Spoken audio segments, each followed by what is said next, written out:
Of course, Bill, we've seen a good deal of ice accumulation on trees and elevated surfaces. Some areas of town got hit more than others, and it's essential people be careful. Absolutely. You know, the good news is this: the roads are only wet in the city, and for the most part, major arteries are just wet. But be very careful on elevated surfaces. That's where we've gotten the ice. Coming up in a moment, Ryan Shoptaw on exactly how much ice and where. This is a live picture overlooking the TPC from the Morgan's Wonderland camp camera, and all of those trees are white.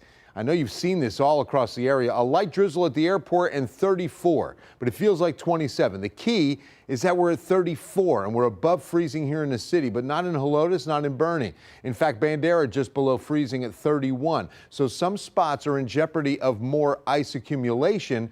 But the good news is there isn't much moisture falling right now. It's just a light drizzle. We look at visibility as kind of a proxy for that light drizzle, and it's down to about 5 miles at International, 3 miles at Stinson, 4 miles at Hondo. You can also see some lower visibility up in Kerrville, where a light drizzle and that fog is occurring. But live radar shows you that things are pretty thin in the San Antonio area. Up I-35 you can see, and across I-10 to our east, some light precipitation continues. But we've got one more big batch in the forecast, and that's why we have a winter storm warning in effect through 6 a.m. tomorrow morning.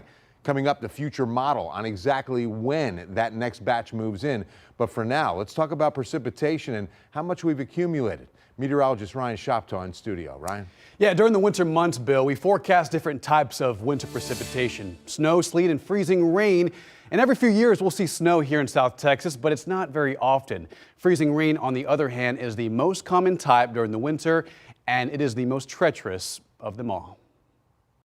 Here are some of the ice estimates over the last 24 to 36 hours. Central and northern sides of San Antonio seeing around 1/4 to 1 inch of ice. Central Texas and up I-35 over 1 to 1.5 inches of ice. This has produced slick roads, bridges, and overpasses, creating hazardous travel across the state. While this doesn't happen a lot here in South Texas, this is the most common type of winter precipitation in our area. As winter storms move through the south, cold air is dense and sinks rapidly. It interacts with warm air moving in from the Gulf, colliding. Cold air sinks and undercuts it, creating a warm layer aloft. This vertical profile is pivotal in winter weather forecasting. And as it falls into a warm pocket, the snowflake melts and forms into a raindrop. It continues all the way down to the surface, but here, the temperature is either at or below freezing. So the liquid drops to the ground and freezes on contact. Ergo, freezing rain. So everything starts as snow up high, but depending on the temperature profile, it either falls as sleet or freezing rain, creating a glazing of ice on objects, trees, cars, and roads, which is why it's the most dangerous type of winter precipitation. Ryan Shoptaw, KENS 5.